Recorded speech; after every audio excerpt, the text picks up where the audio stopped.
Everyone, this is Chandni Dinani welcoming you to magnet brains. और अब हम डिस्कस करने वाले हैं long answer type questions based on the chapter the 100 dresses 2।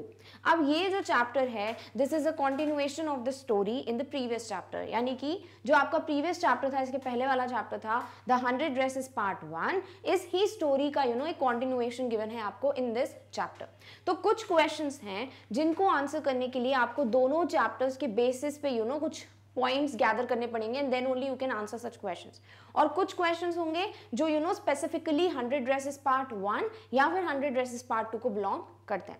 तो जो क्वेश्चंस आपको दोनों ही स्टोरीज पे बेस्ड आंसर करने होंगे वो क्वेश्चंस होंगे like character sketch of Maddie, character sketch of Peggy, character sketch of Wanda.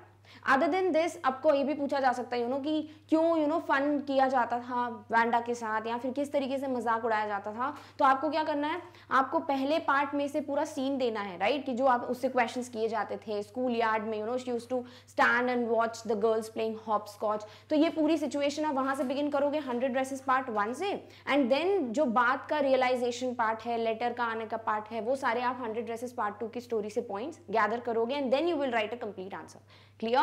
तो बहुत बेसिक है भाई। अगर दोनों स्टोरीज आपको पता है तो जो भी क्वेश्चंस दोनों स्टोरीज पे लिंक्ड होंगे उनको आपको सारे पॉइंट्स को गैदर करके आंसर करना है।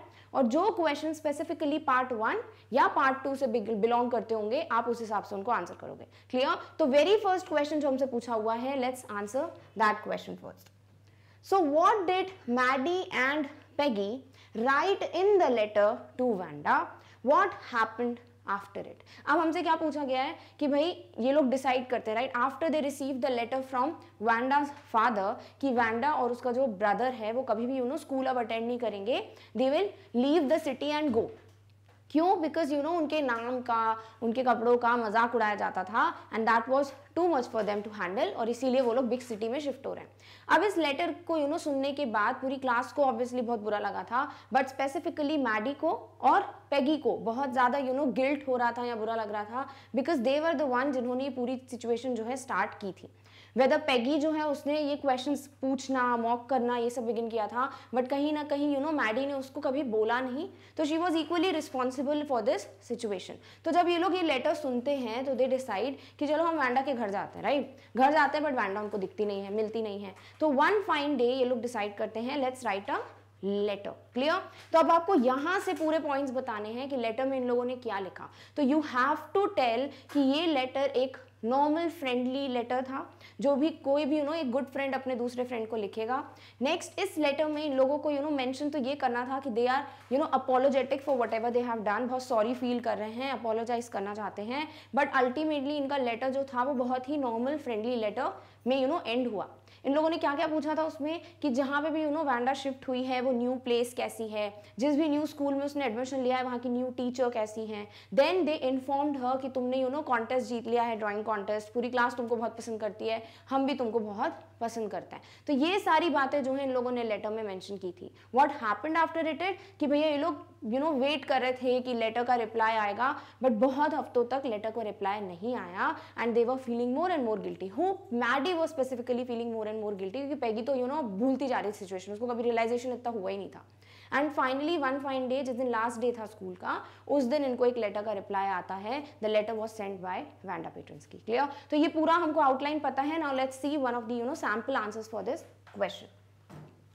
Peggy and Maddie wrote a friendly letter to Wanda। तो देखो कुछ पॉइंट्स हैं जो आपको हमेशा ध्यान में रखने हैं for answering such questions. Number 1, आपको ये फ्रेंडली लेटर वर्ड बताना ही पड़ेगा। क्लियर? क्योंकि आपने अगर ये चीज बता दी ना तो कहीं ना कहीं एग्जामिनर इज नोइंग कि आपको पता है कि उन लोगों ने लेटर किस तरीके से सोचा, क्या लिखा, उस लेटर को अल्टीमेटली हम क्या कहेंगे कि सॉर्ट ऑफ एक क्या है, एक फ्रेंडली लेटर है। Rather than apologizing to her, they asked her about her new teacher and new city। अब यहाँ पर हमें पता है कि अल्टीमेटली इन लोगों को लेटर लिखना क्यों था, because they were feeling very guilty. तो कहीं ना कहीं इनको अपोलोजाइज करना था, बट अपोलोजाइज कर ही नहीं पाए। इन लोगों ने क्या किया, एक नॉर्मल जो एक फ्रेंड को लेटर लिखते हैं वैसे लिखा, और उसमें इन लोगों ने न्यू सिटी और न्यू टीचर के बारे में इनसे पूछा। They told her about the result of drawing contest which she had won and that her drawings were very beautiful।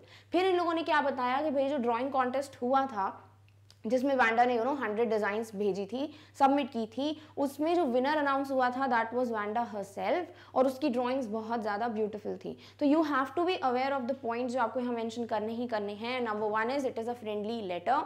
Secondly, इन लोग को अपोलोजाइज करना था but they ultimately ended up writing कि कहाँ न्यू प्लेस कैसी है, न्यू टीचर कैसे हैं, ठीक है। तो ये सेकेंड पॉइंट आपको पता होना चाहिए। Third point you should be aware is about is कि उसने कॉन्टेस्ट जीता है और उसकी ड्राइंग्स अच्छी हैं, ये भी इन लोगों ने उसको इन्फॉर्म किया। दे मेंट टू से सॉरी इनडायरेक्टली। अब ऐसा नहीं है कि इनको सॉरी बोलना ही नहीं था, बट एक फ्रेंडली सा लेटर लिखकर मे बी वो अपना ऐसा जेस्चर बताना चाह रहे थे कि we consider you also as a very good friend of ours. और ये एक जेस्चर, एक वे, एक टोन जो थी लेटर की, वो इनडायरेक्टली कहीं ना कहीं सॉरी बोलने में हेल्प कर रही थी इन लोगों को। Clear? They signed it with lots of X for love and did not say anything to make fun of her. Ultimately इन लोगों ने क्या किया, एट दी एंड बहुत सारे एक्स लिख दिए लेटर में, क्योंकि उसका मतलब क्या होता है कि sending you lots of love. और एक भी ऐसा पॉइंट नहीं बोला, एक भी ऐसी पॉइंट लाइन नहीं लिखी या वर्ड नहीं यूज किया जिससे वो लोग उसका मजाक उड़ा रहे हो। तो एक प्रॉपर जैसे वैंडा को अगर आदत है जिन लोगों से हमेशा मजाक वाली बातें सुनने की, टीज होने की, और वही लोग अगर बहुत ही अच्छा एक फ्रेंडली लेटर लिखते हैं, तो कहीं ना कहीं this is a gesture for saying sorry to Wanda. But they did not get any reply from her. अब इन लोगों ने लेटर भेज तो दिया बट कोई रिप्लाई नहीं आया बहुत टाइम तक। After some time Peggy had begun to forget the whole business. फिर हमें चैप्टर में मेंशन है भाई कि बहुत टाइम हो गया, इन लोगों ने लेटर भी लिख दिया, ठीक है। तो अब पेगी जो है वो तो इन सब चीजों से बाहर आती जा रही थी, वो भूल जा रही थी इन सब चीजों को धीरे धीरे। But Maddie was very affected. But Maddie was surrounded by the thoughts of Wanda and everything that happened to Wanda. She felt guilty and decided not to be silent anymore so that other might not get hurt like her. अब यहाँ पर हमें देखो क्या क्या चीज़ें mention करनी है। सबसे पहले लेटर में क्या लिखा, तो वो हमने पॉइंटर्स रखे दिमाग में, वो हमने लिख दिए कि एक फ्रेंडली लेटर है, इसमें इन लोगों ने न्यू प्लेस, न्यू सिटी के बारे में पूछा, अपोलोजाइज करना चाहते थे बट कर नहीं पाए, और डायरेक्टली इन लोगों ने ये सब बातें पूछी। नेक्स्ट उसको कॉन्टेस्ट के बारे में बताया कि तुम ही विनर हो of the drawing contest and your drawings are beautiful. At the end they wrote a lot of X's just to signify that we are sending lots of love to you. और ultimately ये indirectly sorry बोलना चाह रहे थे और एक friendly सा environment create कर रहे थे in the letter. अब लेटर जो है इन लोगों ने भेज दिया, बट आफ्टर फ्यू वीक्स, बोला है ना वीक्स वेंट बाय, राइट। तो after a lot of time या फिर weeks went by, they did not receive a reply from Wanda and then Peggy was about to forget about all this things. Peggy ने ये सारी चीज़ें भूलना start कर दी, but Maddie was affected, she was feeling a lot guilty about it. और उसको लगता था कि उसको हमेशा वैंडा दिखती थी उसके सामने, वो पूरी सीन दिखता था कि ये लोग खड़े होकर वैंडा का मजाक उड़ा रहे हैं और ये चुपचाप वहाँ पर खड़ी हुई है। फिर इसने डिसाइड किया कि now I take a pledge, sort of कह सकते हैं कि I will never be a silent spectator any more, silent viewer any more, आपको जो वर्ड यूज करना आप लिख सकते हो। यानी कि she would not stand silent at a place जहाँ पे कुछ किसी के साथ टीजिंग हो रही हो या किसी का फन बनाया जा रहा है, because she thought the way she has hurt Wanda, she doesn't want to hurt any more anybody. Clear? तो इस तरीके से आपने इस आंसर का, क्वेश्चन का आंसर किया। Done? All right. Next question है, give a character sketch of Wanda Petronski की। नाउ जब हम 100 ड्रेसेस पार्ट 1 के लॉन्ग आंसर क्वेश्चंस डिस्कस कर रहे थे, तब हमने वहां पे भी कैरेक्टर स्केच डिस्कस किया था about Wanda, Maddie and Peggy, right. तो अब वो पॉइंटर्स जो थे वो फर्स्ट पार्ट पे डिपेंड करके हमने दिया था। अब हमारे पास कंप्लीट स्टोरी है जो पार्ट 1 और पार्ट 2 दोनों है, राइट। तो अब हम जो आंसर करेंगे ना, आप ये आंसर जो है और जो फर्स्ट हमने लॉन्ग आंसर टाइप क्वेश्चंस किए थे फर्स्ट पार्ट के, उसका जो आंसर है, अब दोनों को आप किसी भी तरीके से मॉडिफाई करके अपना एक प्रॉपर आंसर फॉर्म कर सकते हो। क्लियर? तो वो एक आंसर भी आपको दे दिया गया है एज सैंपल। अब एक और आंसर हम देखेंगे। If you want you can just merge it depending upon कि आपको वर्ड लिमिट कितनी गिवन है और आपको क्या पॉइंट अच्छे लग रहे हैं to mention the answer. Clear? All right. तो हमें किसके बारे में बात करनी है? वैंडा के बारे में। अब आपको कुछ चीजें पता होना चाहिए। सबसे पहले तो कि वैंडा जो है वो एक पॉलिश गर्ल है। She belongs to a poor family. She always, sat quietly at the last seat in the corner of the class. She was always made fun of and she always wore the same blue faded dress to the school every day. Her dress looked very shabby. It looked like it is not ironed properly but it was clean. ठीक है, इतना आपको पता है. Next आप बोल सकते हो कि Peggy and Maddie the classmates of Wanda always try to make fun of her unusual name and also her dress. They use to ask her how many dresses she had and she with confidence, or because she was so much annoyed of this teasing, she answered them back that I have 100 dresses with me and also 60 pair of shoes all lined up in my closet, right? After answering this question, Peggy thought that she is lying because she already, always she wore just one dress to the school and she was saying that she had 100 dresses. So Peggy used to make fun of her a lot. Every day they used to wait out of the school so that they can just, tease Wanda. Because of all these things, she stopped coming to school. One fine day, there was a drawing competition announced. She drew 100 designs, she submitted it, and she was also declared as the winner. And her each design was equally worthy of winning a prize. Clear? अब आपको ये पूरी story पता है, सारे pointers पता हैं, तो अब आप क्या करोगे ना, ये पॉइंटर्स को आप मेंशन कर सकते हो. अगर आपके पास बहुत ज़्यादा वर्ड लिमिट गिवन है तो डेफिनेटली आपको स्टोरी के साथ साथ उसका कैरेक्टर स्केच बताना पड़ेगा. If you have been given a very few word limits, यानी आप सिर्फ कुछ वर्ड्स का यूज़ करके ही आंसर कर सकते हो, फिर आपको डायरेक्टली मेंशन करना है कि वो एक पॉलिश गर्ल थी, पुअर गर्ल थी, उसके पास एक ही ड्रेस थी, उसको बहुत ज़्यादा टीज किया जाता था, but she was a very quiet calm girl. उसने कभी भी कंप्लेन नहीं की किसी के against because she was a very nice generous girl बोल सकते हो. And when she was made fun of, she was very बोल सकते हो कॉन्फिडेंट इनफ कि उसने बोल दिया कि हाँ मेरे पास 100 ड्रेसेस हैं all lined up. As she was declared the winner of the contest, it shows that she was very creative and intelligent girl. She looked like she is a very quiet simple girl, but indeed she was very intelligent and a creative girl because she had a very good skill of drawing. Clear? Next आपसे पूछ सकते हैं आप अब part 2 का use करके क्या बताओगे. ये तो सब पार्ट 1 की बात है, राइट? पार्ट 2 से आपको क्या पता चलता है कि when Peggy and Maddie were waiting or wrote the letter to Wanda, one day they received the reply of that letter and Wanda asked Miss Mason to gift 2 of her best drawings to Maddie and Peggy. चाहो तो नाम भी बता सकते हो कि green dress to Peggy, blue one to Maddie. और this shows that she was such a kind-hearted girl कि इस जगह पे और कोई होता, if any other ordinary person would have been present at her place, they would have never talked to Maddie and Peggy and would have been angry, right? But Wanda was so nice, she forgave her. और ऐसा भी लिख सकते हो कि the people who forgive are the people with biggest hearts, and Wanda was one of them. And Wanda gifted gifts to the girls who made fun of her. So this shows that she was a very kind, calm, generous and a very good human being. Clear? तो आपके पास देखो कितने सारे pointers हो गए. Part 1 और part 2 पे based आपके पास बहुत सारी चीजें हो गई हैं. पार्ट 1 से भी आपको क्या क्वालिटीज पता चलती है, पार्ट 2 से भी क्या क्वालिटीज पता चलती है, राइट? तो आपको अब इन क्वालिटीज को क्या करना है, एक साथ एक प्रॉपर आंसर में मर्ज करना है. Now what you can do is आप डिफरेंट आंसर्स बना सकते हो. एक आंसर आप बना सकते हो अपनी स्टोरी के साथ साथ कैरेक्टर स्केच देते हुए, ठीक है? अब मुझे नहीं लगता इतनी वर्ड लिमिट आपको अलाउड होती है, तो समवेयर आपको ये बोल सकते हो पूरे चैप्टर को रिवाइज करने में काम आ सकती है. बट एज अ आंसर अगर आपको देना है तो आपको जितने एडजेक्टिव्स यूज कर सकते हो उतने यूज करो, यानी कि आप उसकी क्वालिटीज बताओ कि ऐसी थी वैंडा, ऐसी थी वैंडा. क्लियर? तो इस तरीके से आपका एक प्रॉपर आंसर आएगा. चलो अब एक आंसर फटाफट से देख लेते हैं इस क्वेश्चन का. Wanda Patrinsky, a Polish girl, has shifted to America with her parents and younger brother.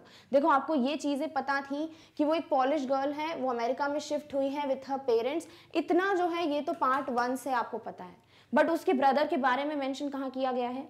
जो लेटर आता है इसके पापा के थ्रू, वैंडा के पापा जो लिखते हैं लेटर, उसमें मेंशन किया है जेक जो है वो भी स्कूल नहीं आएगा, यानी जो यंगर ब्रदर है उसकी बात भी हुई है यहाँ पर, राइट? तो हम जो है इस पॉइंट को कहाँ से मेंशन कर रहे हैं? पार्ट 2 से. यानी अब आपको दोनों स्टोरीज का जो पार्ट है वहां से मर्ज करते हुए आंसर देना, ठीक है? She is very kind and simple hearted. She never behaves badly with anyone. अब हमें पता है कि वो बहुत अच्छे बोल सकते हो काइंड है. क्यों? क्योंकि उसको इतना ज़्यादा टीज किया जाता था, इतना ज़्यादा फन बनाया जाता था उसका, बट कभी भी उसने गुस्से से या किसी टीचर के साथ कंप्लेन नहीं की, कभी किसी के साथ बैडली बिहेव नहीं किया. तो ये चीज़ भी हमें पता चलती है from the story. Next, she feels disturbed when Peggy teases her. अब ये पॉइंट आपको कैसे पता चल रहा है? ये पता चल रहा है पार्ट 2 से, क्योंकि वो सिटी छोड़ के जा रही है. इसका मतलब definitely she was what? Disturbed. But she replies confidently and courageously to what Peggy says to her. But Peggy उससे कुछ भी पूछती है तो उसको बड़ा कॉन्फिडेंस के साथ, बड़ा हिम्मत के साथ, करेज के साथ वो आंसर करती है. क्या आंसर करती है? कि she has 100 dresses, 60 pairs of shoes all lined up in a closet. She wears the same blue faded dress every day, but she never complains about anything. उसको देखो, उसको पता है कि उसके पास सिर्फ एक ड्रेस है जो कि ब्लू फेडेड ड्रेस है, तो वो चाहे तो she can be upset about when she is asked about the questions कि आपके पास कितनी ड्रेसेस हैं एंड ऑल, तो she can answer back like in a very sad mood कि I only have one dress और मेरे पास तो और ड्रेसेस है ही नहीं, राइट, जो कि हर कोई करता है। या फिर वो कंप्लेन कर सकती है, she can cry over things, but वो क्या करती है, वो तो उल्टा एक करेजियसली बिल्कुल आंसर देती है कि हाँ मेरे पास 100 ड्रेसेस हैं, और अल्टीमेटली उस 100 ड्रेसेस की डिजाइन भी वो बनाती है। यानी she was happy with what ever she had, she never cried about things. She is very talented and has good drawing skills, बहुत ज़्यादा टैलेंटेड है, बहुत अच्छी ड्राइंग स्किल्स हैं, ये भी हमको पता चलता है from both the parts, part 1 and part 2। Clear? Alright. She also wins the drawing contest and thus shows her creative side। फिर आप सपोर्ट में बता रहे हो कि वो अपना क्रिएटिव साइड किस तरीके से दिखाती है, क्योंकि वो ड्राइंग कंपटीशन जीत जाती है। देखो 100 ड्रेसेस वो सबमिट कर देती, but she would have never won the prize, तो कहीं ना तो रियलाइजेशन होता किसी को, ना ही लोग डिसाइड कर पाते हैं या फिर पता कर पाते कि हाँ she is such a good artist. Clear? तो उसने सिर्फ डिजाइंस नहीं बनाई, बल्कि उसने प्रॉपर डिटर्मिनेशन के साथ अच्छे डिजाइंस बनाई, जिसमें से हर एक design was worthy of winning a prize. तो ये क्या बताता है कि she was very creative.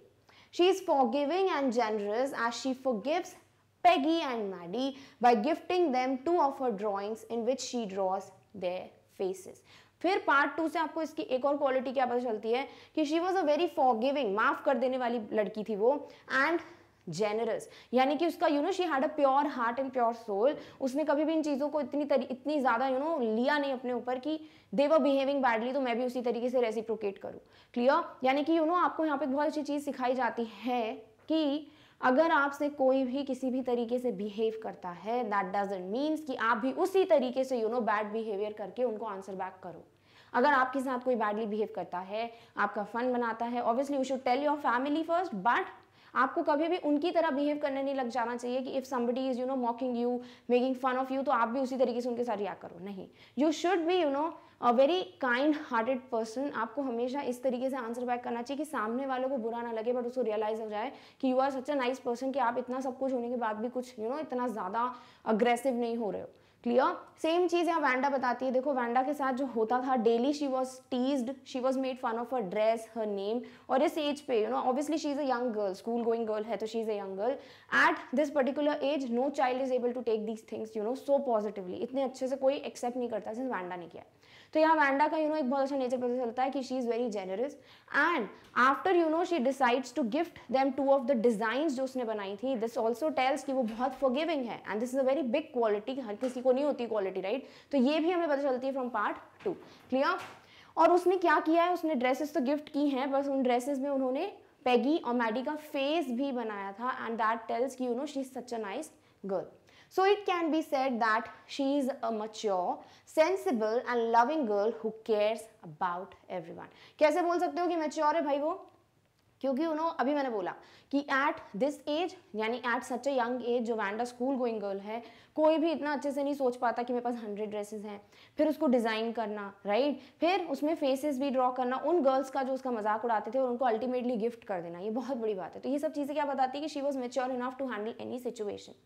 Sensible थी वो, बिल्कुल सेंसिबल थी, क्योंकि उसको मे बी समझ आ गया था लेटर से भी कि वो लोग सॉरी बोल रहे हैं, जिसमें उसने लिखा भी नहीं उन लोगों ने, but she was sensible enough to analyse कि वो लोग सॉरी बोल रहे हैं। Next, she was a sensible girl because उसने कभी किसी की कंप्लेन नहीं की, उसको ऐसा समझ आता होगा कि इन लोग का नेचर ऐसा है और मुझे क्यों रिएक्ट करना, and she never took it so badly on her कि उसने कुछ गलत तरीके से बिहेव किया उनके साथ, ऐसा कुछ नहीं था। तो she was even sensible girl and loving girl. Obviously जिस तरीके की उसका नेचर था, everybody is gonna love her for ever. अब उसके पूरे स्कूल मेट्स जो हैं, जो टीचर्स हैं, प्रिंसिपल हैं, everybody is gonna remember her for life time, and she is a very loving girl who cares about everyone, and she cares about everyone definitely। Miss Mason को भी वो जब बोलती है कि ma'am I am missing the school at the Christmas Eve, और उसके बाद your teacher does not, my teacher does not equalise with you, तो ये सब चीज़ें भी क्या बताती कि शी केयर्स अबाउट एवरीबडी। तो this is a complete answer जो पार्ट 1 पार्ट 2 पे बेस्ड है। आप चाहो तो जो फर्स्ट पार्ट में हमने लॉन्ग आंसर टाइप क्वेश्चन में डिस्कस किया है कैरेक्टर स्केच, उसके भी कुछ पॉइंटर्स यहाँ ऐड कर सकते हो, that can also modify your answer as you want. Clear? Alright, चले देखते हैं नेक्स्ट क्वेश्चन। नेक्स्ट है, how can you say that Maddie is a sensitive girl, compare the personalities of Maddie and Peggy. क्या है भाई वो? एक sensitive girl है, आप कैसे कह सकते हो? अब मैडी के बारे में हमें पता है कि फ्रॉम द डे जब से पेगी वैंडा का फन बनाती थी, टीज करती थी उसको, तभी से मैडी को ये रियलाइजेशन होता था कि what ever is happening is totally wrong and unacceptable. क्यों? क्योंकि देखो मैडी भी एक पुअर फैमिली को बिलोंग करती थी, वो भी हैंड मी डाउन क्लोथ्स पहनती थी, यानी जो पेगी या बाकी रिच फैमिलीज की गर्ल्स के जो कपड़े होते थे उसको मिल जाते थे, she use to wear them. तो she was definitely able to realise कि वो वैंडा जो है किस तरीके से फील करती होगी जब उसको उन चीज़ों के लिए टीज किया जाता है जो उसने खुद चूज नहीं की है। उसका जो नाम है obviously she never chose to be called by that name, उसका नाम वो मिल गया उसको बाय बर्थ। फिर जो कपड़े वपड़े मिलते थे उसको, या फिर उसके पास एक ही ड्रेस थी, वो भी उसकी चॉइस नहीं थी, she was poor, it is not her fault, right. तो ये सारी चीज़ें जो हैं कहीं ना कहीं Maddie was able to realise, क्योंकि वो खुद भी उस सिचुएशन में थी। वो इतनी पुअर नहीं थी but definitely she was a poor girl, right. But Maddie को रियलाइजेशन तो होता था, तो ये क्या पता चलता है कि वो सेंसिटिव थी, पहला पॉइंट।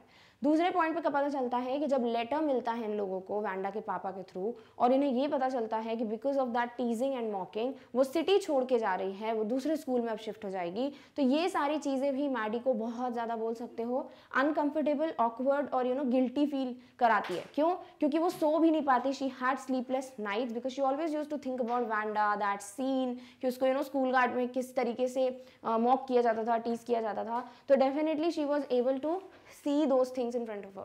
फिर उसने भी सोचा कि चलो भाई मैं वैंडा को घर में जाके ढूंढती हूँ कि वैंडा है कि नहीं मिलती, तो again she is feeling upset. Then she use to make speeches at night, जब वो बोलती थी कि मैं एक तरीके से उसको सोने में बहुत प्रॉब्लम होती थी, सब कुछ दिखता रहता था वैंडा वगैरह, तो शी टेक्स प्लेज कि मैं अब कभी भी साइलेंट स्पेक्टेटर की तरफ नहीं बैठी रहूंगी, मैं स्टैंड लूंगी for the people who have been teased. तो ये सब चीज़ें उसने डिसाइड की। Then also she use to make speeches कि वैंडा को कोई टीज कर रहा है पूरे गर्ल्स, और आके वो एकदम से बोलती है स्टॉप, और वो स्टैंड लेती है, प्रोटेक्ट करती है वैंडा को। तो ये सारी चीज़ों से क्या पता चलता है कि yes she was sensitive. Sensitive का मतलब क्या होता है? जो बहुत जल्दी से किसी भी चीज़ को लेकर इमोशनल हो जाता है, that is what has been asked here. And finally जब ये लोग को मैडी और पेगी को ये लोग गिफ्ट करते हैं, कौन? वैंडा जो है ड्रेसेस गिफ्ट करती है, तो उसके आंखों में हमेशा टीयर्स आ जाते हैं, उसको बहुत ज़्यादा बहुत बुरा फील होता है कि the way they behave with Wanda, उससे बिल्कुल ऑपोजिट वैंडा ने बिहेव किया है और उसको गिफ्ट्स भेजे हैं। तो ये सारी बातें बताते हैं डेफिनेटली मैडी क्या थी? एक सेंसिटिव गर्ल थी। क्लियर? तो आपको कभी भी कोई क्वेश्चन मिलता है तो सारे पॉइंट्स पहले गैदर कर लो कि किन किन पॉइंट्स आप सपोर्ट कर सकते हो, and then try to write answer. Clear? Next आपसे क्या पूछा है? Compare the personalities of Maddie and Peggy. अब आपको क्या करना है? इन दोनों की पर्सनालिटीज कंपेयर करनी है। तो बहुत से पॉइंटर्स मिल जाएंगे आपको, राइट, कि पेगी जो है वो क्रूअल नहीं थी, बट उसको कहीं ना कहीं वैंडा का मजाक उड़ाना पसंद था, और वो रिच गर्ल थी, ये पुअर गर्ल थी। नेक्स्ट पेगी जो है वो, अगर मैडी को लगता था मैडी में करेज नहीं था, पेगी में बिल्कुल करेज था, तभी वो ऐसी हरकतें कर पाती थी, राइट। तो आप ये सारी बातें कंपैरिजन में लिख सकते हो। क्लियर? चलिए एक सैम्पल आंसर डिस्कस करते हैं। Maddie is very emotional and sensitive girl. Being a close friend of Peggy, she remains by her side when Peggy teases Wanda, but she feels bad for her. क्या लिखा है यहाँ पर कि definitely Maddie क्या है? एक सेंसिटिव इमोशनल सी लड़की है, बट क्योंकि वो पेगी की बहुत ज़्यादा क्लोज फ्रेंड है, बेस्ट फ्रेंड है, इनसेपरेबल फ्रेंड है, आपको जो वर्ड यूज़ करना आप यूज़ कर सकते हो, कि वो बहुत अच्छे फ्रेंड्स थे, तो Maddie never took side of Wanda, या बोल लीजिए वो हमेशा पेगी के साइड पर रहती थी, पेगी जब मजाक उड़ाती थी वैंडा का, बट मैडी को बुरा जरूर लगता था। तो दिस ऑल्सो टेल्स कि वो बहुत सेंसिटिव थी। She decides to write a note to Peggy to stop teasing Wanda, but tears it as she does not want to be the next target of fun. फिर next हमें पता है कि एक दिन मैडी डिसाइड करती है, इन द पार्ट 1 हमने देखा है कि she should start writing a note. जब वो अर्थमेटिक प्रॉब्लम सॉल्व कर रही होती है, फिर एकदम से उसको लगता है कि नहीं यार, मैं एक नोट लिख लेती हूँ और मैं पेगी को उसमें लिख के बोलती हूँ कि तुम वैंडा के साथ जो मजाक करती हो वो करना बंद कर दो। बट एकदम से उसके दिमाग में चीज़ आती है कि अगर मैं ये नोट दे देती हूँ पेगी को, मे बी एक तो मैं अपनी फ्रेंडशिप लूज कर दूंगी, may be Peggy would not be a good friend of any more. Secondly हो सकता है कि पेगी और उसके ग्रुप ऑफ फ्रेंड्स जो है अपना नेक्स्ट टारगेट किसको बना ले? मैडी को, क्योंकि मैडी के बारे में भी पेगी को पता था कि she was a poor girl और वो उसके कपड़े पहनती थी, राइट। तो उसको इस डर की वजह से शी जस्ट डिसाइडेड कि मैं वो नोट फाड़ देती हूँ, she tore it and then she decided कि नहीं रहने दो, जो कुछ भी होगा मैं ऐसे ही देखूंगी। Clear? In the end she decides to stand against anyone who teases others even if she has to lose her friend which shows her emotional attribute. But finally जब सब कुछ इतनी बड़ी स्टोरी हो जाती है, जब वैंडा अपने सिटी छोड़ने का डिसाइड करती है, then मैडी जो है वो लाइफ टाइम के लिए एक प्लेज ले लेती है, डिसाइड कर लेती है कि मैं हमेशा सबका साइड लूंगी, स्टैंड लूंगी जिनका भी मजाक उड़ रहा होगा। और इससे क्या पता चलता है कि उसमें एक इमोशनल क्वालिटी, एक सेंसिटिव क्वालिटी थी, क्योंकि you know she was able to sense this thing कि this is now high time कि वो अब ये डिसीजन ले ले अपनी लाइफ में कि she should stop you know the टीजिंग। जो भी अगर किसी की मजाक उड़ रहा है, मॉकिंग हो रही है, तो ये सब चीज़ों के खिलाफ उसको आवाज़ उठानी चाहिए, भले ही in this process she loses her friend Peggy. Clear? तो इससे भी पता चलता है she was sensitive enough because she was able to you know sense the thing कि हाँ भाई, I should also take stand and I should not be you know silent spectator in the process. As compared to Maddie, Peggy is an arrogant girl. But अगर Maddie से compare करें तो पैगी एक arrogant girl क्यों है? क्यों भाई? क्योंकि देखो यहाँ पर हमें पता है कि पैगी को जब ये लेटर भी पढ़ लेती है, जब वो घर भी, उसको भी रियलाइजेशन होता है, ठीक है, शी डिसाइड्स कि चलो जाके अपन वांडा को ढूंढते हैं। बट फिर वो एक्सक्यूजेस भी देती है बीच बीच में कि मेरी वजह से ही तो उसको ड्राइंग कंपटीशन के आइडियाज आए, उसको डिजाइन्स पता चले, तभी तो वो जीती है, नहीं तो वो जीतती नहीं।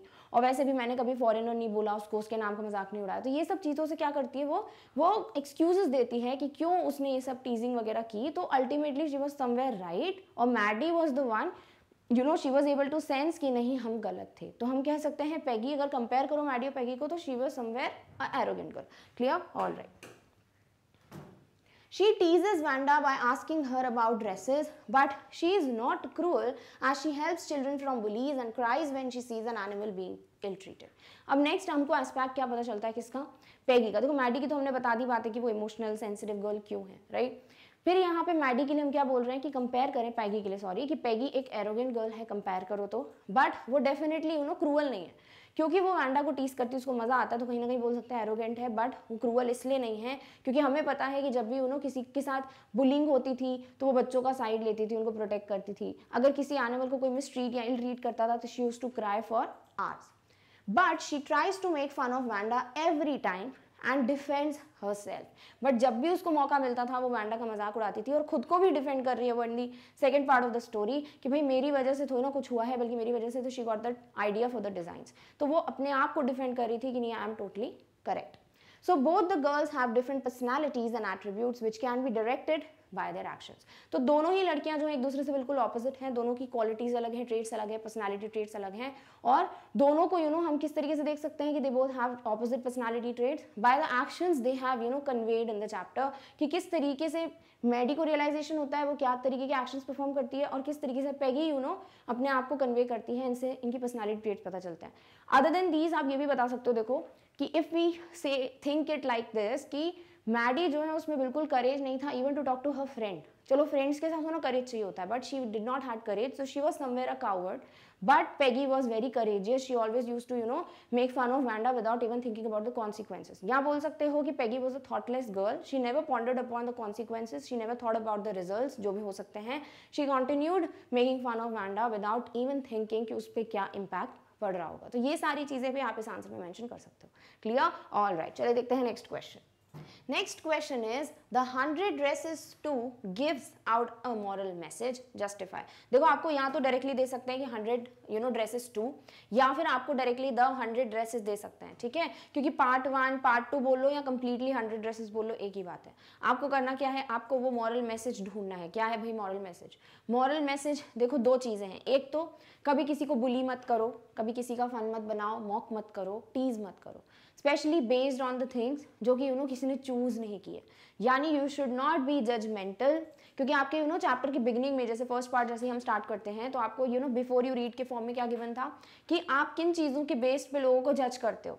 यानी कि ये जो जजमेंटल जो हमारा बिहेवियर हो जाता है, सोसाइटी का बिहेवियर हो जाता है, इस पे इस चैप्टर में बात कहीं ना कहीं हुई है, right.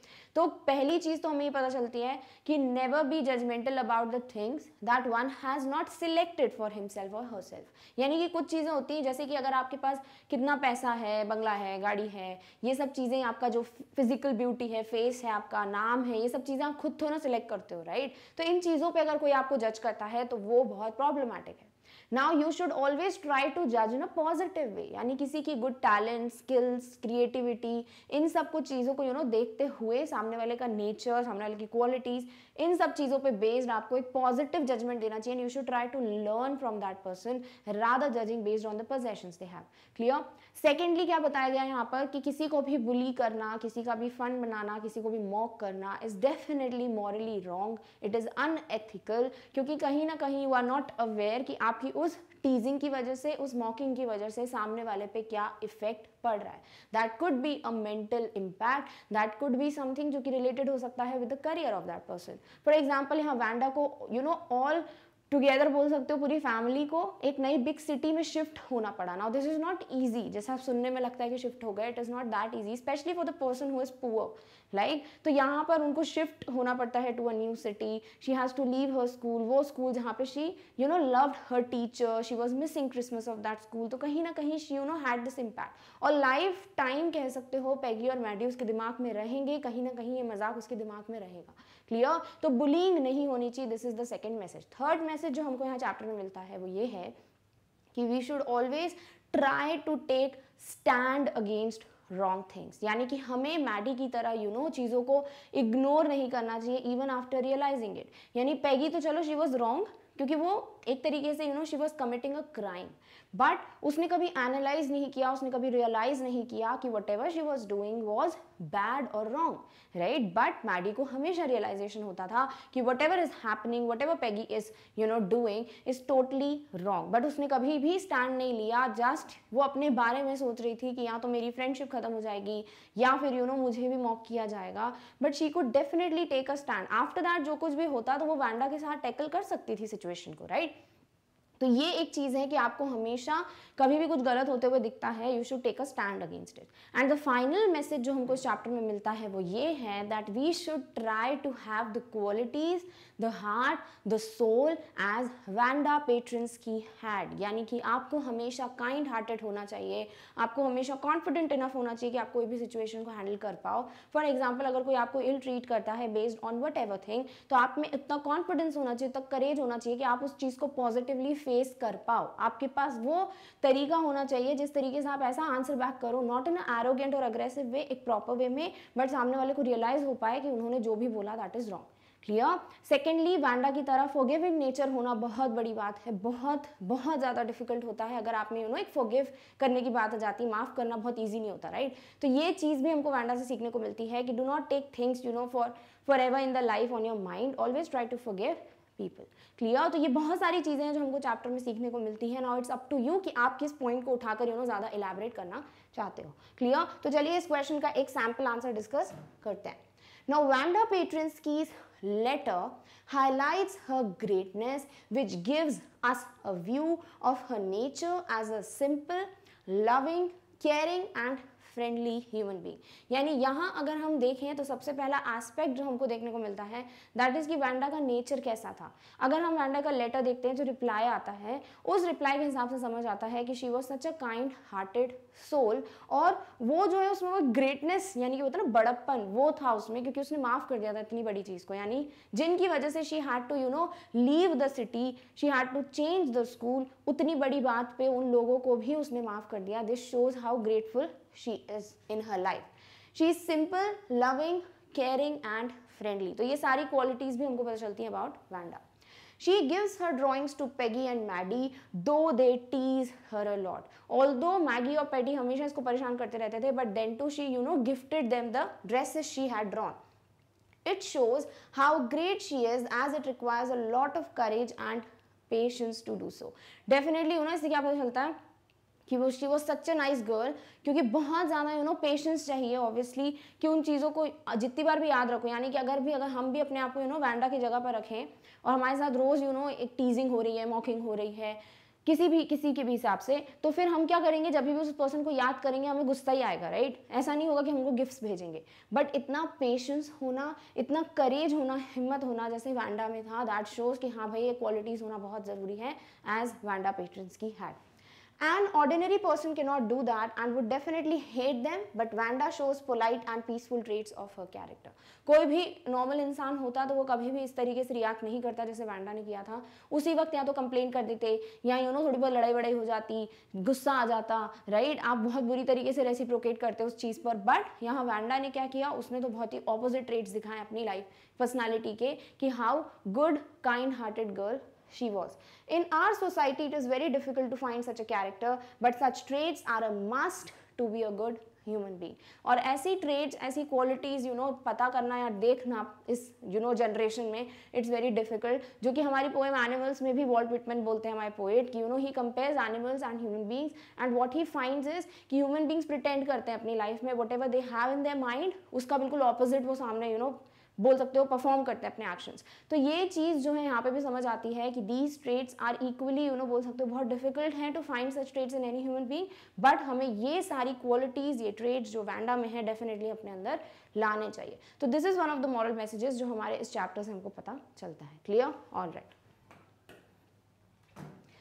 Here in our society, people tease others with racist remarks, which is not a sign of good culture.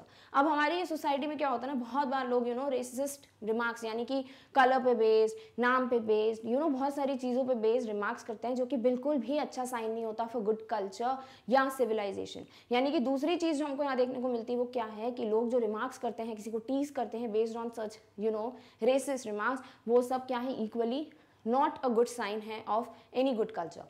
By answering in a polite and friendly manner, Vanda displays to be a humble person. We all should try to have or acquire such traits in our character so that everyone could praise us and we can live peacefully. तो हमें क्या करना चाहिए, हमें भी Wanda की तरह अपने अंदर एक ह्यूमिलिटी, एक हम्बलनेस लेकर आनी चाहिए, पोलाइटनेस लेकर आनी चाहिए, वो फ्रेंडली एटीट्यूड होना चाहिए हमारा हर चीज़ के तरफ, ताकि जैसे वैंडा को हर कोई लाइफ टाइम याद रखेगा. फॉर एग्जाम्पल देखो, अगर इस सिचुएशन को हम ऐसा ट्रीट करें कि ये सब जो चीज़ें हुई वैंडा के साथ, अगर she would have replied very badly in the letter कि मैं जो हूँ बहुत ज़्यादा एंग्री हूँ, दुखी हूँ, and Miss Mason you should take a strict action against these two girls, these were responsible for mocking me, these are the reasons, these two girls are the reason I'm leaving the city, तो ऐसे तरीके से अगर reply आता तो definitely कभी भी Maddie और पेगी रियलाइज नहीं करते और कभी भी वैंडा को एक गुड बुक्स में नहीं ट्रीट करते. उनको क्या लगता है कि भाई इसकी वजह से हमें डांट पड़ी है. बट वैंडा ने जिस तरीके से ह्यूमिलिटी के साथ, काइंडनेस के साथ, फॉरगिविंग नेचर के साथ इस लेटर का रिप्लाई किया था, इट शोज कि इसकी वजह से वो हमेशा याद रखी जाएगी इन द स्कूल. भाई मैडी या पेगी भी बोल लीजिए, वो लोग भी लाइफ टाइम वैंडा को याद रखेंगे. एंड सेकेंडली उसको हमेशा पीसफुली वो अपनी लाइफ में जी पाएगी, क्योंकि वैंडा को कहीं ना कहीं वो बोल सकते हो कि सेटिस्फैक्शन होगा, कंटेंटमेंट होगा कि हाँ भाई she never behave badly with anybody. तो वो हमेशा वो फील कर सकती है कि मेरे साथ भले कितना भी किसी ने टीज किया हो बट मैंने उसको बहुत पॉजिटिवली लिया है, और कहीं ना कहीं उसको अच्छा लगेगा कि हाँ everybody liked her in the school जहाँ पर वो थी. तो ये जो क्वालिटी है वो भी हमारे अंदर हमें लानी चाहिए कि हमें पीसफुली अगर रहना है अपनी लाइफ में, हमें भटकना नहीं, हमारा दिमाग हर जगह डिस्टर्ब रहता है, वैसा नहीं रहना है. तो हमें फॉरगिविंग नेचर, काइंड हार्टेड, ये सारी क्वालिटीज़ जो है वैंडा से एक्वायर करनी चाहिए. इफ़ यू वांट, आप इसमें और भी पॉइंट्स ऐड कर सकते हो to give the moral message कि this chapter also tells that bullying and mocking anybody can be a very bad thing in somebody's life, can have a very major bad impact on anybody's life. So we should not try to make fun of others or judge others based on the possessions, their name, their dresses or their physical beauty. Clear? तो इस तरीके से आप एक और message की यहाँ पे बात कर सकते हो. तो there are lots of things जो इस चैप्टर में बात की जा सकती है. आपको जो भी लगता है कि you find more appropriate और आप जिस पे लिख सकते हो, you try to find that and right and answer. Clear? मैंने आपको सारे पॉइंटर्स बता दिए हैं जो जो आप इस क्वेश्चन में आंसर कर सकते हो. Done? All right. Next question is give the character sketch of Maddie. अब मैडी की बात करनी है.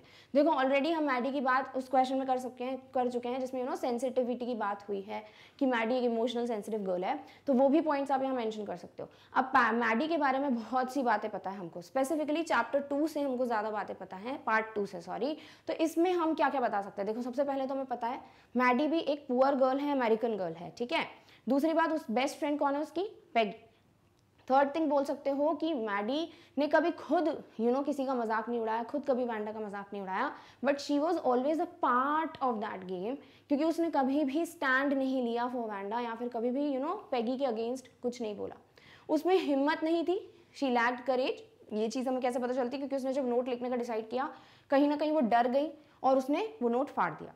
नेक्स्ट चीज आप बोल सकते हो कि she was somewhere you know selfish. कैसे पता? शी वॉज मीन, क्योंकि उसने रियलाइज करने के बावजूद खुद का सोचा कि अब उसका मजाक उड़ेगा तो भाई वो चीज़ वो नहीं ले पा रही थी, even she was not able to think about it. तो उसने क्या सोचा कि नहीं भाई, I should not become the next target of the group, तो मैं इसके अगेंस्ट कुछ नहीं बोलूंगी। नेक्स्ट जो है मैडी के बारे में बोल सकते हैं कि yes she was definitely a sensitive and emotional girl, जो हमने ऑलरेडी डिस्कस कर लिया है। तो ये सारे पॉइंटर्स हैं जो हमको मैडी के बारे में पता है। चलिए अब इसका एक सैम्पल आंसर डिस्कस करते हैं। Maddie was a poor girl who usually wore somebody's hand-me-down clothes। पहली चीज तो हमने उसका यू नो कैरेक्टर स्केच में सबसे पहले वो बात बता दी जो हमें पता है कि वो किसको बिलोंग करती है, अमेरिकन कंट्री को, अमेरिकन थी वो। और दूसरी बात, वो जो है हमेशा हैंड मी डाउन क्लोथ्स पहनती थी, यानी कि कोई जब कोई अपने यू नो यूज्ड कपड़े किसी को देता है, हम उसको बोलते हैं hand me down clothes. Although she did not like Peggy making fun of Wanda, she did not say anything. She was afraid that Peggy would start making fun of her. Although उसको realize हो गया था कि whatever Peggy is doing is absolutely unethical and unacceptable, but उसने कभी भी you know Peggy को जाके नहीं बोला कि you should stop doing it क्योंकि you are equally wrong। क्यों? क्योंकि उसको हमेशा डर लगता था कि भाई मेरा ही मजाक उड़ना स्टार्ट ना हो जाए। Peggy's friendship was important to her as Peggy was the most liked girl in the room.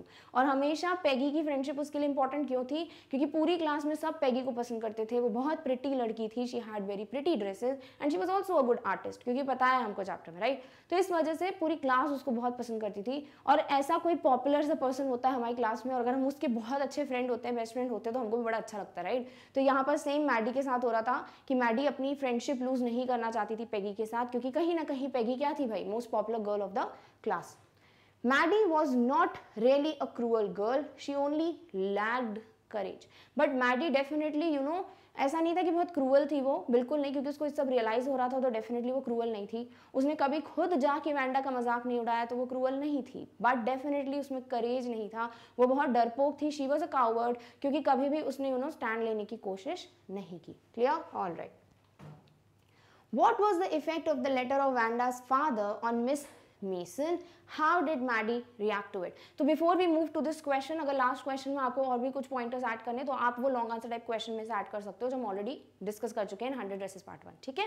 तो मैडी के सारी पॉइंट्स हमको पता चल गए फ्रॉम द पार्ट 2, वो हमने यहाँ मेंशन कर दिया है, and already from part 1 whatever जो भी हमको पता था हम ऑलरेडी देख चुके हैं। ठीक है? आप इन दोनों को कंपाइल कर सकते हो। सेंसिटिविटी की बात भी कर सकते हो इस आंसर में कि यू नो जो मैडी थी, she was a sensitive girl, वो इमोशनल गर्ल थी, क्योंकि उसको यू नो हर चीज़ के लिए गिल्ट फील हो रहा था। But definitely she was not a courageous girl, जिसकी वजह से उन्हें पूरी सिचुएशन हो गई। क्लियर? All right. अब हमें पता है कि यू नो मिस मेसन के लिए एक लेटर आता है in the beginning of the chapter 2, जो चैप्टर पार्ट 2 है इस चैप्टर का। उसमें बिगिनिंग में हमें पता है कि वैंडा के पापा जो हैं एक लेटर भेजते हैं, वो लेटर मिस मेसन पढ़ती हैं, तो मिस मेसन पे उसका क्या असर पड़ता है? तो हमें पता है मिस मेसन जो है बहुत ज़्यादा डिस्टर्ब हो जाती हैं। उनके हिसाब से ये बहुत अनफॉर्चुनेट और सैड थिंग है कि यू नो वैंडा जैसी एक आर्टिस्ट, एक इतनी टैलेंटेड लड़की जो है स्कूल छोड़ के जा रही थी। नेक्स्ट उनको ये लगता है कि डेफिनेटली पूरी क्लास में से किसी ने भी यू नो पर्पसली या डेलिबरेटली जानबूझ के यू नो वैंडा का मजाक नहीं उड़ाया होगा, बट वो चाहती थी कि हर एक बच्चा जो है वो इस बारे में सोचे, इस पे यू नो अपना थॉट प्रोसेस चलाए। क्यों? क्योंकि उनको लगता था कि हर किसी को रियलाइज़ होना चाहिए, डेफिनेटली उन बच्चों को जिन्होंने मजाक उड़ाने की कोशिश की, कि सिर्फ एक नाम की वजह से, जो कि यू नो उसका चॉइस भी नहीं था, एक लॉन्ग अनफेमिलियर नाम की वजह से अगर आप किसी का मजाक उड़ाते हो तो डेफिनेटली वो सही नहीं है। तो miss Mason was somewhere very sad and upset and definitely she wanted the children to think about it. Clear?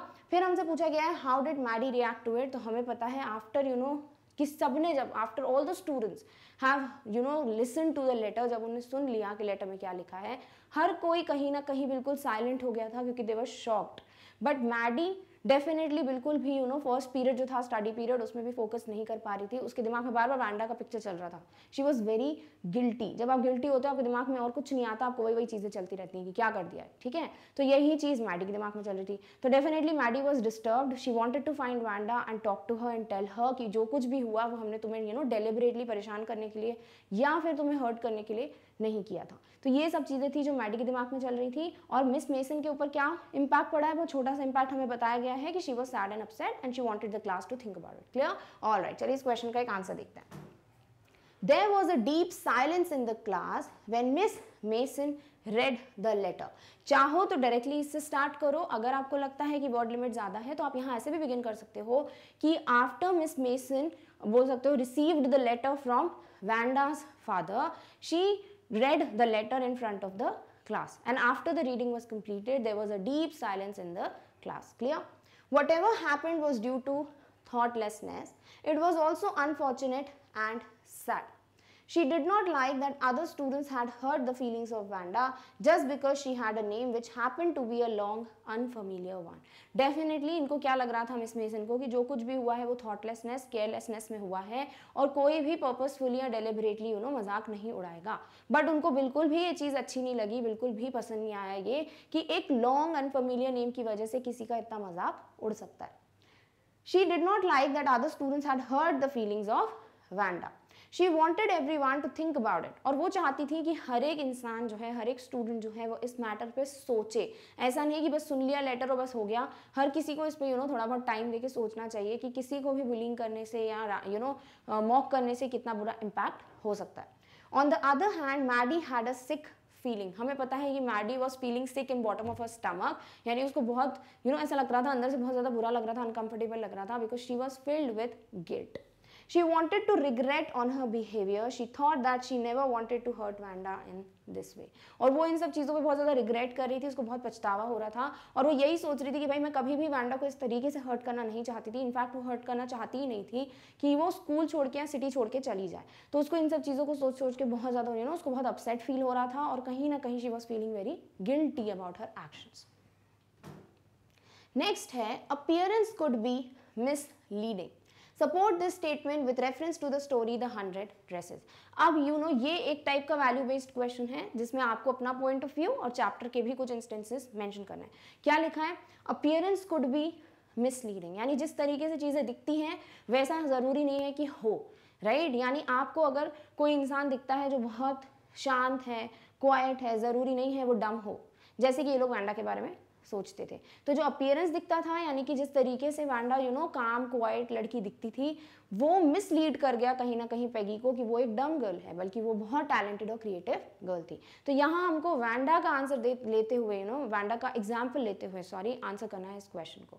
तो हमें पता होना चाहिए कि कभी भी किसी को अपीयरेंस सिर्फ जज नहीं करना चाहिए. हमें नहीं पता कि सामने वाले में कितने स्किल्स हैं, कितनी टैलेंट्स हैं. राइट? नेक्स्ट आप बता सकते हो कि वांडा ऐसा लगता था कि काम क्वाइट लड़की है, क्लासरूम के बिल्कुल एंड में बैठती है, उसने कभी भी किसी को बैक आंसर नहीं किया, जवाब नहीं दिया, एंग्री नहीं हुई, कंप्लेन नहीं किया. बट जब वो ड्राइंग कंपटीशन में डिजाइन सबमिट करती है तो सबको समझ आता है कि she was such a talented girl.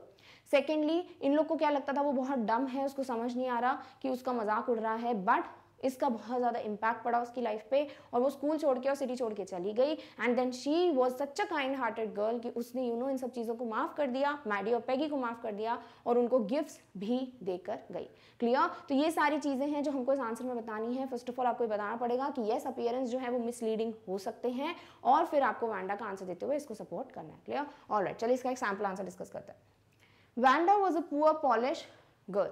She used to sit in a lonely corner of the classroom where the noisy, rough boys sat. Wanda जो है वो एक पॉलिश गर्ल थी, पुअर गर्ल थी और वो वहाँ बैठती थी बिल्कुल एंड में क्लासरूम के, जहाँ पर रफ बॉयज यानी कि जो मिस्चीवियस बच्चे हैं, जो मस्तीखोर बच्चे होते थे, वो बैठते थे और वहाँ पर वांडा भी बैठती थी. She always wore pale blue dress that was never ironed properly. उसकी ड्रेस के बारे में भी हमने बता दिया. Despite all that, she was highly intelligent and dignified. But in चीज़ों के बावजूद, यानी कॉर्नर में जाके बैठना, वहाँ बैठना जहाँ पे एवरेज स्टूडेंट्स या बिल्कुल रफ बॉयज़ बैठते हैं, और एक ऐसी ड्रेस पहन के आना जो कि डेली बिल्कुल फेडेड ब्लू कलर की, जो भी आयरन नहीं होती थी प्रॉपर्ली, इन सब चीज़ों को देख के क्या लगेगा कि उसमें कोई टैलेंट नहीं होगा, बहुत डम सी बच्ची होगी. बट वो क्या थी? बहुत टैलेंटेड लड़की थी. She was a talented artist and had drawn 100 dresses for a drawing competition, which she ultimately won. और वो डेफिनेटली टैलेंटेड आर्टिस्ट थी क्योंकि उसने 100 डिजाइन्स बनाए और वो कंपटीशन जीत भी गई. She won the heart of her classmates when she gave those drawings to them. और पूरे क्लासमेट्स को उन्होंने ड्राइंग्स दे दी थी. राइट? तो उसने कहीं ना कहीं सबका दिल भी जीत लिया. She won the heart also of all the students because she gifted them the drawings. Clear? So appearances can be misleading as Vanda looked very simple and quiet girl, but she was intelligent and creative. तो definitely appearances misleading हो सकते हैं, क्योंकि Wanda भी कैसे काम quite type की बच्ची दिखती थी, तो ऐसा लगता था कि उसमें कोई टैलेंट नहीं होगा, but she was very talented, intelligent and a creative artist. Clear? तो इस तरीके से आपने क्या बता दिया कि हाँ मिसलीडिंग हो सकते हैं अपीयरेंसेस, क्योंकि हम वैंडा का एग्जाम्पल भी देख सकते हैं। अगर वर्ड लिमिट थोड़ी ज्यादा है तो आप अपने पॉइंट्स और ऐड कर सकते हो कि कभी भी अपीयरेंस पे बेस्ड हमें जज नहीं करना चाहिए, हमें नहीं पता सामने वाले में कितने स्किल्स कितने टैलेंट्स हैं, same as we can see in the case of Wanda Petronski. Clear? All right. What was Miss Mason's reaction after reading Vanda Petrinsky's father letter?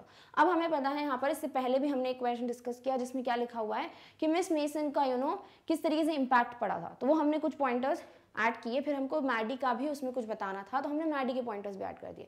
But अगर आपको पूरी तरीके से एक क्वेश्चन आता है कि मिस मेसन पे क्या, मिस मेसन का रिएक्शन क्या था, ठीक है, पहले पूछा था इम्पैक्ट क्या था, आपने बता दिया सैड और अनफॉर्चुनेट लग रहा था, उनको अपसेट थी, बट रिएक्शन क्या था, उन्हें किस तरीके से इसको एक्सप्लेन किया या बच्चों को वो क्या कन्वे करना चाह रही थी, वो आपको इस क्वेश्चन में आंसर देना है। ठीक है, चलिए इसका सैम्पल आंसर देखते हैं। Miss mason was in room 13. She got a letter from the principal's room. It was from Vanda's father.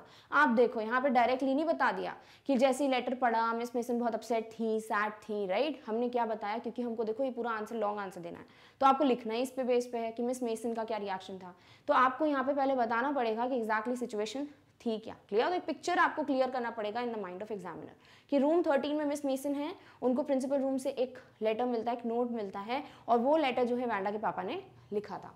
After reading it she was very unhappy and upset, और लेटर पढ़ने के बाद वो बहुत दुखी हो गई थी। She looked at the students and spoke in a low voice that Wanda would not come to that school anymore because the students made fun of her and hurt her feelings. फिर उन्होंने क्या बताया, देखो जैसे ही वो letter पढ़ लेती है, after that she just took off her glasses, she blew on them, she wiped it and then she wore, और फिर उसके बाद उन्होंने बहुत लो वॉइस में बोला। ठीक है, तो आपको ये सारी बातें नहीं बतानी है, आपको क्या बताना है डायरेक्टली कि बहुत लो वॉइस में उन्होंने बच्चों को बोला कि वैंडा जो है उसको बहुत बच्चों ने परेशान किया था, मॉक किया था, और उसकी वजह से हर फीलिंग्स आर हर्ट, और इसीलिए वो अब कभी भी इस स्कूल में वापस नहीं आएगी। On listening the letter, the class became silent and Miss Mason called it an unfortunate and sad thing. और फिर इसके बाद क्या हुआ, पूरी क्लास ऑब्वियसली शॉक थी, सरप्राइज थी, तो साइलेंट हो गए सब, और मिस मेसन जो है उनका कहना था कि this situation is both unfortunate and sad. Miss Mason said that she thinks nobody would have deliberately made fun of Vanda, but everyone must think about it once and realize how unfortunate it is to see Vanda leaving the city because of the teasing done. तो यहाँ miss mason का क्या कहना था कि definitely मुझे लगता है कि कोई भी रूम 13 का बॉय या गर्ल जो है पर्पसफुली डेलिबरेटली जो है इस तरीके से कोई एक्शन परफॉर्म नहीं करेगा, बट डेफिनेटली ये बहुत सैड और अनफॉर्चुनेट चीज़ है। तो मैं चाहती हूँ कि हर एक स्टूडेंट जो है इस सिचुएशन के बारे में सोचे कि किस तरीके से टीजिंग से फ़र्क पड़ सकता है किसी की लाइफ पे, और किस तरीके से वैंडा पे इम्पैक्ट पड़ा and she decided to leave the school, and it is very unfortunate and sad thing to watch such thing happening. Clear? सिर्फ इतना ही रिएक्शन मेंशन था हमको, तो हम क्या कर रहे हैं, देखो थोड़ा इलेबोरेट कर पा रहे हैं आंसर को, क्योंकि हमने एक सिचुएशन बताई क्या हुआ, उसके बाद मिस मेसन का रिएक्शन क्या था और वो क्या चाहती थी, वो हमने यहाँ पर पूरा इलेबोरेट कर दिया। क्लियर? तो this is the way you have to answer the questions. Done? All right, चलो देखते हैं next question. Next question is Maddie thought her silence was as bad as Peggy's teasing, was she right? तो यहाँ पे क्या पूछा जा रहा है कि मैडी जो है उसको फाइनली लगता है कि वो जो गलती पेगी ने की है उतनी ही रिस्पॉन्सिबल मैडी भी है उन गलतियों के लिए। ऐसा क्यों?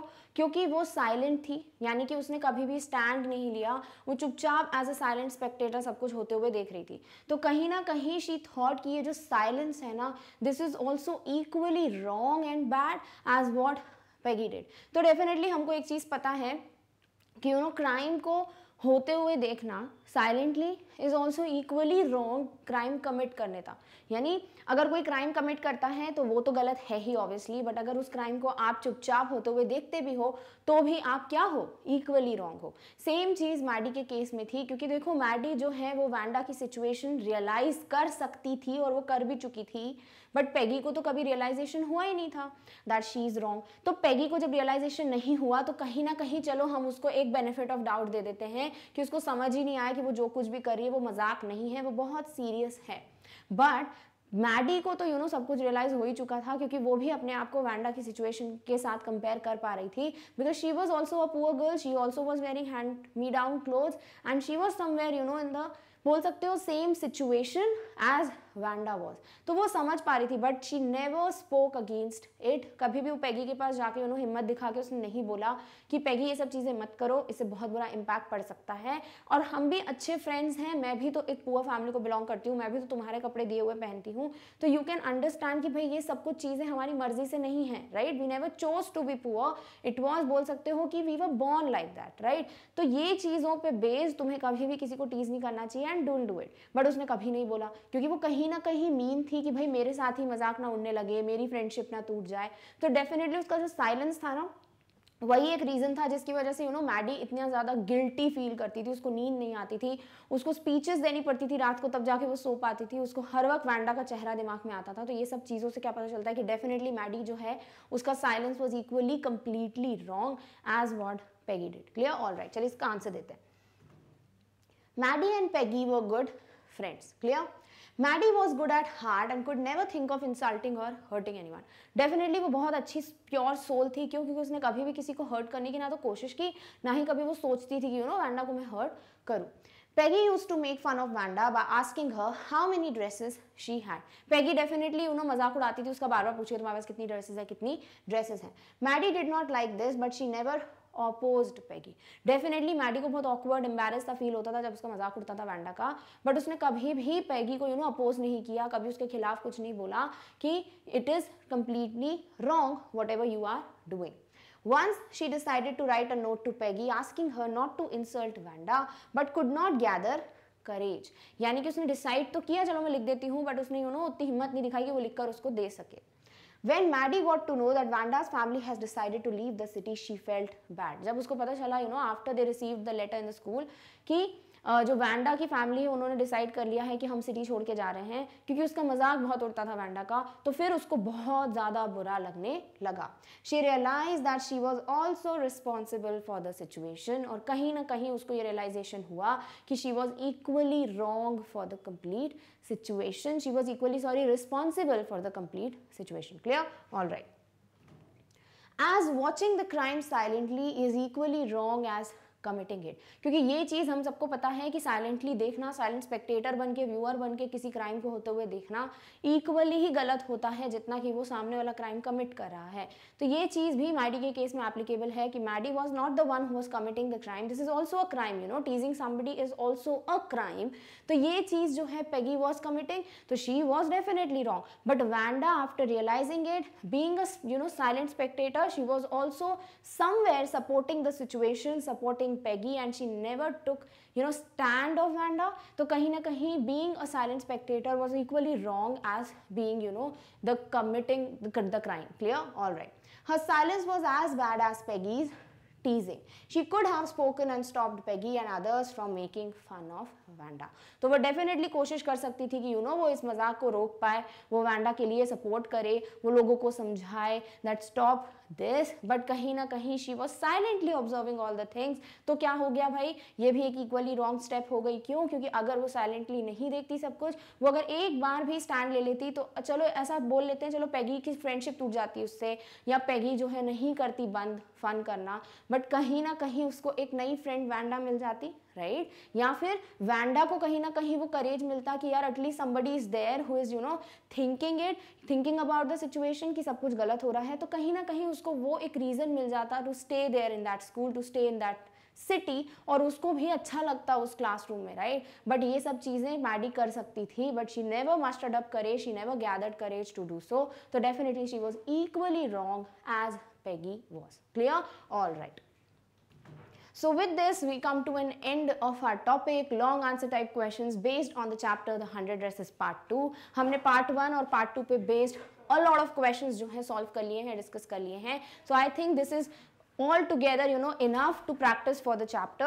Now I hope आपको कोई भी question आएगा ना तो आपके पास बहुत सारे pointers होंगे कि आप किन points को कहाँ पे mention कर सकते हो. चलिए in the next video हम discuss करेंगे extract based questions based on the poem Animals जो आपके इस chapter में mentioned है. Till then take care of yourself और इस topic की notes की link आपको description box में मिल जाएगी. Thank you so much for watching.